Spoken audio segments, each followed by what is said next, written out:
Hello food lovers, welcome to Rekha వంటలు. అందరికీ నమస్కారం. నేను మీ రేఖని. ఈరోజు నేను చేయబోయే రెసిపీ పెసర పునుగులు. ఇవి మార్నింగ్ బ్రేక్ఫాస్ట్గా తినొచ్చు, లేదా ఈవినింగ్ స్నాక్స్గా కూడా మనం తినొచ్చు. సో పెసర పునుగులు నేను ఎలా ప్రిపేర్ చేస్తానో మీకు చూపించే ముందు నా ఛానల్ కనుక మీరు సబ్స్క్రైబ్ చేసుకుని ఉండకపోతే ప్లీజ్ సబ్స్క్రైబ్ మై ఛానల్. పక్కనే ఉన్న బెల్ ఐకాన్ మీరు ఎన్రోల్ చేసుకుంటే నా అప్కమింగ్ వీడియోస్ అన్నీ మీకు అప్డేట్ అవుతాయి. Let's start the process.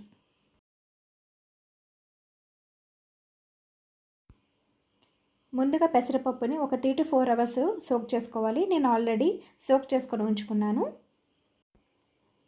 తర్వాత పప్పుని మెత్తగా మనం మిక్సీ పట్టేసుకోవాలి. సో వాటర్ యాడ్ చేయకుండా మనం మిక్సీ పట్టుకోవాలి. సో మిక్సీ పట్టేసుకున్నానండి. పునుగులు అనేవి కొంచెం క్రిస్పీగా రావడానికి నేను ఒక 2 స్పూన్స్ రైస్ ఫ్లోర్ యాడ్ చేసుకుంటున్నాను. అండ్ పచ్చిమిర్చి కూడా యాడ్ చేసుకున్నాను. ఒకటైతే సరిపోతుందండి. అండ్ కొంచెం అల్లం ముక్కలు కూడా యాడ్ చేసుకున్నాను. అల్లం అనేది చాలా టేస్ట్ అని వస్తుంది పునుగులకి. అండ్ కొంచెం కరివేపాకు రెబ్బలు అండ్ కట్ చేసి పెట్టుకున్న ఆనియన్స్ కూడా యాడ్ చేసుకుంటున్నాను.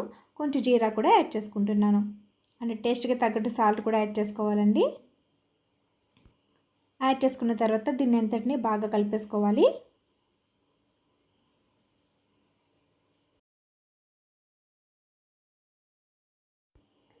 సో ఇలా బాగా కలిపేసుకున్నాను కదా.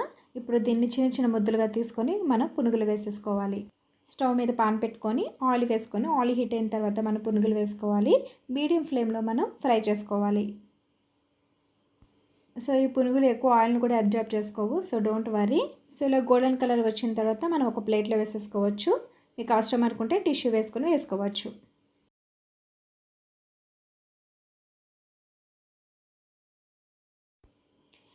పెసర పునుగులు రెడీ అయిపోయింది. వీటిని వేడివేడిగా కొబ్బరి చట్నీతో కానీ కారం పొడితో కానీ తింటే భలే ఉంటుందండి. టేస్ట్ సూపర్ ఉంటుంది అంతే. నా వీడియో కనుక మీకు నచ్చినట్లయితే please like and subscribe my channel. Thank you for watching. Bye. I love you.